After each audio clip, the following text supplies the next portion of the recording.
character that always brought a whole lot of curiosity to me is Echidna and her motives.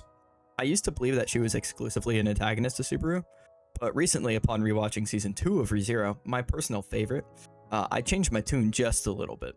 Ignoring the fact that she is a certified baddie, I actually think she's more of a morally gray character. Now in stories, you have your pretty clear protagonists, your morally white characters, then your bad guys who are clearly antagonists, your morally dark characters. A morally gray character sits right smack dab in between them and has aspects of both. I'm just going to use some Marvel characters as an example for this.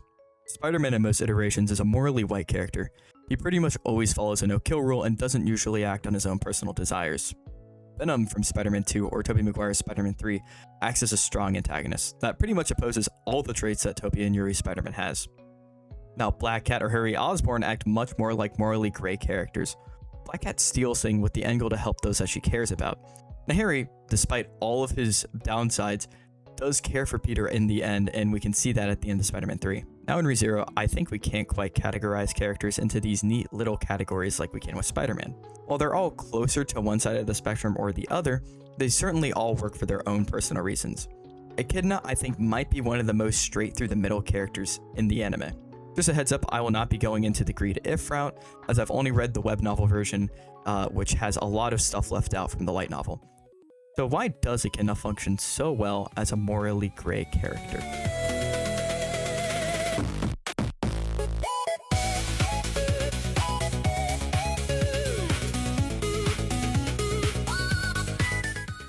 Echidna is the Witch of Greed and is first introduced in Season 2.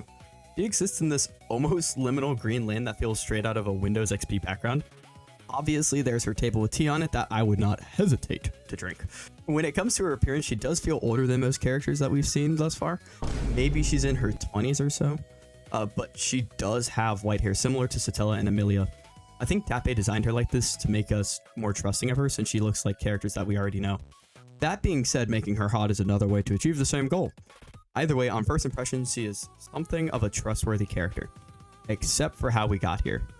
Subaru is taken there against his will, and her introduction to the audience is... It's been quite a long time since I spoke with anyone, so perhaps I was a bit too eager.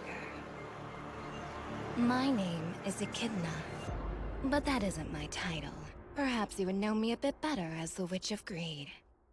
At this point in the story, we're led to believe that all the witches are bad with no nuance to that fact. We don't really know why they're bad, besides that Satella did a big no-no at some point in the past. That being said, this introduction really does force us to start dealing with the nuance of this fact that we just took at face value. It kind of raises the question, who are the other witches, and why are they so universally hated? So now that we're at this Tea Party world, we get some nice dialogue between Subaru and Echidna. Subaru rightfully calls her out, saying that she's the Witch of Greed, and looks a little bit further than I did at first glance.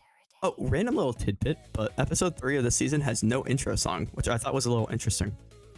Subaru drinks the tea, and it's a body fluid of mine. What? Yo, please give me some of that, bro, please. We get some hint that Subaru is special in the way that he came to the tea party. After this, we get an answer to the question we just posed and it adds some nuance.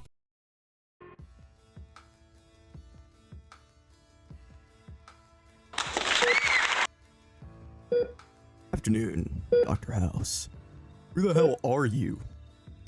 Well, I just answered that question if you were keeping up. I swear I was just doing a video essay like 2 minutes ago. You see, you thought you were doing a video essay, but you were really about to get diagnosed with being a certified dumbass. The only way to determine if you truly are is by sticking this nifty tool from Spencer's up your ass till we see new shit. You get the joke? I don't think that's necessary, really. I could just go up and we could call it even, you know? Well, if you get up and go, we wouldn't have a chance to end up even yelling at you again while you're asleep. Again? I need to go deal with another patient now. They probably ate too much McDonald's on the way here, and you're getting that test done, though. Wait, I really don't need it. Oh no, I think we need to be certain. You can pick which attractive 2D lady you want to do it. My money's on the red-haired one. Wait, Dr. House, don't go. Don't go, please, no! No! Ah!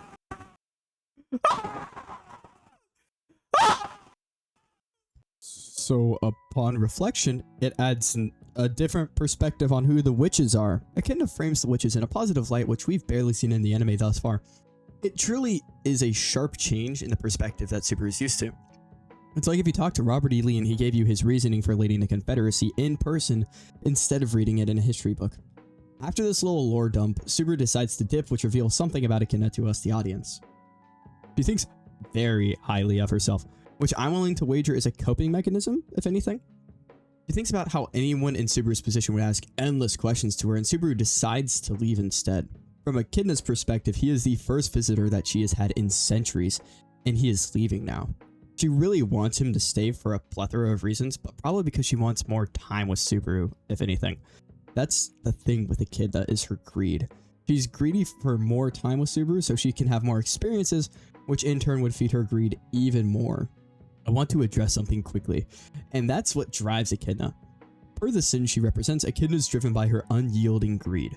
We learn that she used it to try and better the lives of non-humans in her youth. She was driven by her greed for approval from them and knowledge, which even led to her accumulating a small family. Roswaal was head over heels for her, and she probably felt content with that love. For a time. She gradually yearned for more and more, letting her greed get to the best of her until it eventually consumed her in totality. This greed is what inevitably leads to her downfall later in her life and in her afterlife? Is that what I should call it? In her yearning for more, she tries to form a contract with Subaru. This is where the greed if route diverges from the main line, where Subaru agrees to the contract, but in the envy route he does not. She wants nothing more than to experience as much as she can to feed that unyielding greed, which is only truly possible through the use of return by death. Now, I just listed a bunch of reasons to consider Echidna a self-centered antagonist, but there's one glaring upside to her character. Throughout the whole anime, Subaru has not been able to tell anyone about his power, but since Echidna isn't in the real world, he can tell her. We get this very emotional scene when he tells her, and whether intentionally or not, Echidna comforts him. So while her heart's in the wrong place, she ends up having a positive impact to a certain extent, which I think makes her morally gray. Alright, that's my conclusion to the short analysis of Echidna for me, Zero. I really hope you enjoyed it. It's a little shorter than I anticipated, but I'm aiming for quality over quantity right now. Oh, and let me know if I missed anything that you think might be important to the argument. I think the biggest counter to Echidna being a morally gray character is the greed or Kanasero if route, but that would be a topic for a separate video. Either way, if you would like me to make that, I could if there's interest in it, or if I could find the light novel anywhere, I would love to do that. So enjoy your 4th of July weekend. Oh, and if you wouldn't mind liking and subscribing, that'd be kind of dope. Alright, ciao.